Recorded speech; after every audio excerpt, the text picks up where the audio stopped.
Hello, and welcome to the This Happened Today in History podcast. I am your host, Mr. Miller. This podcast will cover a number of topics that happened on this date in history. Please visit the podcast webpage at thishappenedtoday.buzzsprout.com. There you can download the notes page, which will help you organize the information as well as develop your own ideas on how these events change the world around us. If you're interested in hearing more, please consider subscribing so you will not miss out on what happens tomorrow in history. Today is July 15th. On this day in 1903, the newly formed Ford Motor Company took its first order from Chicago dentist Ernst Pfennig, an $850 two-cylinder Model A automobile with a tonneau or back seat. The car, produced at Ford's plant on Mack Street, now Mack Avenue in Detroit, was delivered to Dr. Pfennig just over a week later. Henry Ford had built his first gasoline-powered vehicle, which he called the quadricycle, in a workshop behind his home in 1896, while working as the chief engineer for the main plant at the Edison Illuminating Company in Detroit. After making two unsuccessful attempts to start a company to manufacture automobiles before 1903, Ford gathered a group of 12 stockholders, including himself, to sign the papers necessary to form Ford Motor Company in mid-June of 1903. As Douglas Brinkley writes in Wheels for the World, his history of Ford, one of the new company's investors, Albert Stretlow, owned a wooden factory building on Mack Avenue that he rented to Ford Motor, and an assembly room measuring 250 by 50 feet. The first Ford Model A went into production that summer. Designed primarily by Ford's assistant C. Harold Wills, the Model A could accommodate two people side by side on a bench, and it had no top. It was painted red. The car's biggest selling point was its engine, which had 2 cylinders and 8 horsepower. It was the most powerful to be found in any passenger car. It had relatively simple controls, including 2 forward gears that the driver operated with a foot pedal, and could reach speeds of up to 30 miles per hour, comparable to a car's biggest competition at the time, the curved-dash Oldsmobile. Dr. Pfennig's order turned out to be the first of many from around the country, launching Ford on his way to profitability. Within 2 months, the company had sold 215 Fords, and by the end of its first year, the Mack Avenue plant had turned out some 1,000 cars. Though the company grew quickly in the next several years, it was the launch of the Model T in 1908 that catapulted Ford to the top of the automobile industry.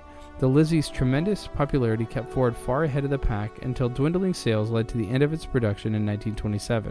That same year, Ford released the second Model A amid great fanfare.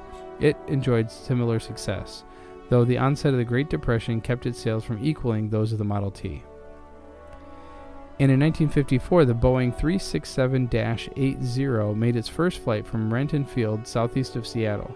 The jet-powered airliner would become Boeing 707 and usher in the jet age for passenger travel. Boeing was not the first company to produce a jet-powered airliner, but just as Ford's Model T popularized automobile despite being a latecomer to the car world, the Boeing 707 would be the airplane to popularize jet travel. Nearly 5 years before the prototype of the 707 first flew, the British-made de Havilland Comet completed its first flight. The jet was popular thanks to its high speed, but a string of accidents involving the Comet in 1954 forced the company to take airliners out of service to fix some design flaws. By that time, Boeing had already nearly 2 years into the development of its own jet airliner. The company flew its first large jet-powered aircraft, the B-47 bomber, in 1947. With the success of a speedy bomber, the company started looking into building a passenger aircraft that could take advantage of the quickly evolving jet engine technology. Boeing engineers started work in 1952 on an airplane that would be jointly developed as both a mid-air refueler for the Air Force and a passenger-carrying jet for the airlines. The Air Force was the first customer for the airplane. With the accidents of the de Havilland Comet still fresh in people's minds, commercial airlines continued to rely on piston-powered propeller aircraft such as the Douglas DC-6 and Lockheed Constellation to carry passengers in safe, well-known designs. The new model, 367-80, was simply known as the Dash 80, and development continued despite the cool reception from the airlines. These days, hundreds of orders were on the books for Boeing's new 787 before the airplane ever flew. But back in the early 50s, Boeing had to continue developing the passenger version of the Dash 80 on its own. The company was confident that an airplane flying twice as fast as the propeller airliners at the time would eventually bring in the business to make the investment worthwhile. A year into the flight testing, Boeing invited representatives from the airline industry and aviation community to Seattle to attend the annual hydroplane races on Lake Washington during the summer of 1955. The Dash 80 was scheduled to make a simple flyby to impress the crowds. But a simple flyby apparently wasn't enough for Boeing test pilot Alvin "Tex" Johnson. As he approached the lakeshore crowd at low altitude, Johnson gently pulled up on the controls and performed a graceful roll in the airplane. The crowd was in awe. The four-engine airliner completed the maneuver, something usually only seen in air shows performed by acrobatic pilots. Boeing President Bill Allen reprimanded Johnson, but the pilot pointed out that the roll was a simple 1G maneuver and the airplane was never pushed beyond its limits. The pilot continued to work for Boeing for many years after that. The famous roll of the Dash 80 apparently helped the marketing effort of the new airplane. Pan American World Airways and American Airlines both placed orders for the new 707 by the end of 1955. But Boeing had competition from its old rival Douglas Aircraft, which had introduced a similar-looking jet airliner, the DC-8. Both Pan Am and United Airlines placed orders for the DC-8. The two manufacturers locked in a battle to deliver new jets. In October 1958, Pan Am made its inaugural jet flight from New York to Paris in a Boeing 707. The swept-wing airliner captured the imagination of the flying public. It would be nearly a year before the DC-8 would enter service. Boeing won the race to enter the service first, and along with Pan Am became synonymous with the jet age. The original Dash 80 never flew with paying passengers. Instead, the airplane continued to serve as a test aircraft into the 1960s until it was acquired by the Smithsonian Institution. The prototype aircraft can now be seen on display at the Stephen F. Udvar-Hazy Center at Dulles Airport near Washington, D.C. The Boeing 707 would go on to serve almost all the major airlines in the world, as well as serving numerous roles in the military, including the first purpose-built Air Force One for presidential use. By 1991, when production finally stopped, Boeing had turned out 1,010 of the 707s. The Boeing 707 continues to fly active duty as the KC-135 tanker and the E-3 AWACS in the U.S. Air Force, as well as other air forces around the world. It also serves some smaller cargo airlines around the world and is still flying passengers in Iran. Actor and pilot John Travolta owns a former Qantas Airlines 707 and flies it from his home in Florida. And finally, in 2006, social media giant Twitter was launched on this day.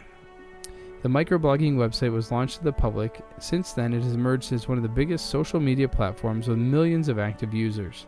These days, the company is under controversy after Tesla CEO Elon Musk said that he was abandoning his $44 billion takeover deal of the company. Twitter's share price plunged $36.81 after news broke, in a sharp decline from Musk's $54.20 bid. As the company plans to take the world's richest man to court over the abandoned deal, here's a look at the company's history and how it has evolved since its launch in 2006. The idea for Twitter came from the podcasting venture Odeo, which had been formed by Biz Stone, Evan Williams, and Noah Glass. After Apple announced in 2005 that it was adding podcasts to its iTunes applications, the management at Odeo realized that they needed to give their company a new direction to compete with Apple. At that point in time, Jack Dorsey was working at the company as an engineer. He came up with the idea of short message service, SMS, where users could share small blog-like updates with their friends. After the go-ahead, Dorsey began working on the project named Twitter, TWTTR. On March 21, 2006, he sent his first tweet ever, "Just setting up my Twitter." And then on the 15th of July the same year, the completed product, Twitter, was launched. In October 2006, Dorsey, Williams, and Stone bought out Odeo and started Obvious Core to further develop the platform. In 2007, Twitter was created as a corporate entity, and Dorsey became its first CEO. The microblogging platform soon emerged as a great way to communicate with others, share information, and more. The number of Twitter followers also became a barometer of one's popularity. To entice more users to the platform, Twitter has undergone some major changes since its launch. Here are just some of them. In 2007, they introduced hashtags. In 2009, they introduced verified accounts. In 2009, they introduced retweeting. In 2010, the use of promoted tweets for advertising. 2014, launched anti-abuse tools. 2017, they increased the character limit to 280. And in 2020, they added modern features like direct messages, stories, spaces, and more. You have been listening to the This Happened Today in History podcast. I thank you for listening, and I hope that you have enjoyed learning about historical events from the past. Thank you to the following websites for their information regarding today's topics: ThePeopleHistory.com, Ford Motor Company's first order at BowieNewsOnline.com, the Boeing 707 maiden flight at Wired.com, and Twitter launched at FirstPost.com. The music used as the background track for this podcast is Americana, created by Kevin MacLeod on Incompetech.com. If you enjoyed this information and would like to hear more, please consider subscribing, as this will keep the historical events in your feed in the morning for each day. I hope you have a great day.